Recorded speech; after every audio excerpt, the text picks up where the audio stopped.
fifth anniversary of the worst accidental oil spill in history is just months away. And according to BP, the Gulf is finally back to normal. I'm glad to report all beaches and waters are open for everyone to enjoy. But despite the countless ads put out by the company to clean up its image after spilling nearly 5 million barrels of oil into the water, a cursory survey of the shorelines of Louisiana suggests a very different narrative. Here on Grand Isle, Louisiana, where the beach meets the Gulf of Mexico, thousands of tar balls like these continue to wash on shore over 4 years after the BP oil spill. And it's no wonder, considering that the spill directly impacted an area the size of Oklahoma, changing hundreds of thousands of lives in the process.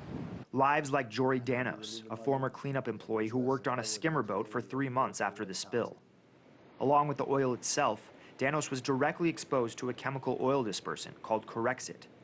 Almost 2 million gallons of the substance was sprayed on top of the oil, which theoretically was supposed to prevent large amounts of crude from reaching the shore.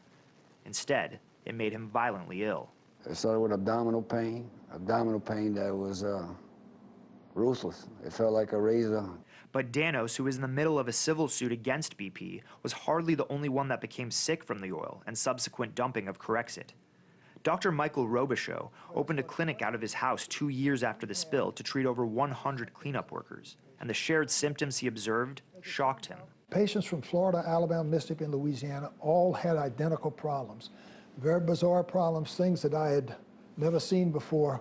These problems include everything from memory loss to respiratory disorders. Now, it's possible that the severity of these conditions may have been reduced with proper protective gear during the cleanup, but according to Danos, it was never provided. Respirators was, uncalled for. Uncalled for because of bad media attention, and I'd be relieved of my duties because it wasn't toxic. That's what they said. It was safe as dishwasher liquid. Jonathan Henderson, an organizer with the Gulf Coast Restoration Network, who has surveyed the Gulf over 200 times, corroborates Danos' allegation. Despite what BP claims, I have photos and video of workers, with BP supervisors and Coast Guard, where they're sucking up oil out of the marsh and they're not wearing respirators. All they're doing is wearing a pair of gloves. Wilma Subra, an award-winning toxicologist who has tested the blood and tissue samples of countless cleanup workers, was stunned by what she saw as well.